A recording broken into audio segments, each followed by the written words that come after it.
Ce mercredi 8 octobre, en fin d'après-midi, une opération de contrôle routier coordonnée entre la direction départementale de la police nationale, le groupement de gendarmerie et la police municipale était organisée à Crenay-près-Troyes et avenue Major Général Georges Vanier à Troyes.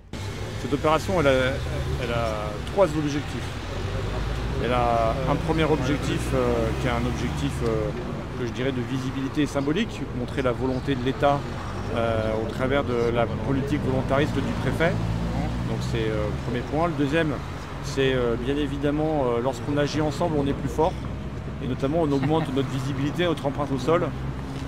Et ça permet, exemple concret aujourd'hui, de tenir deux axes majeurs de circulation, alors qu'autrement, il n'y en aurait qu'un seul de tenu. Et ce qui rend du coup le dispositif plus cohérent. Enfin, il permet d'avoir une meilleure visibilité vis-à-vis de la population, notamment dans ces heures de forte circulation avec la transhumance domicile-travail. Cette opération s'est effectuée avec le renfort de motards CRS présents dans le département depuis lundi 6 octobre et ce jusqu'au 13 octobre. Un soutien sur le terrain qui avait porté ses fruits une première fois en avril et qui continue de faire ses preuves dans la lutte contre les comportements à risque au volant. On est un petit peu complémentaire avec les effectifs locaux puisque nos effectifs connaissent bien la topographie, les endroits où il y a justement des risques particuliers. Et puis l'avantage des brigades motorisées des CRS, c'est qu'ils arrivent en nombre. Ils savent s'adapter aussi aux particularités locales.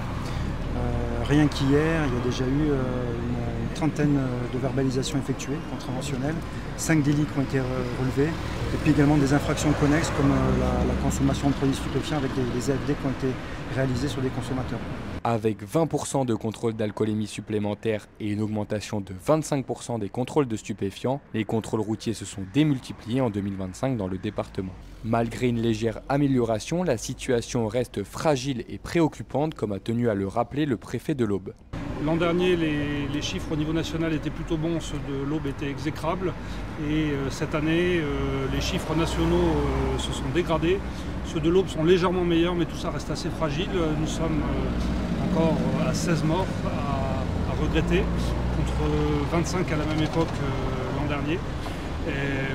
Malheureusement, le nombre d'accidents reste très élevé. Nous sommes à 243 accidents, ce qui correspond à peu près au nombre d'accidents de l'an dernier, mais une amélioration du nombre de blessés hospitalisés, qui était de 82 l'an dernier et 62 seulement à la date où nous parlons.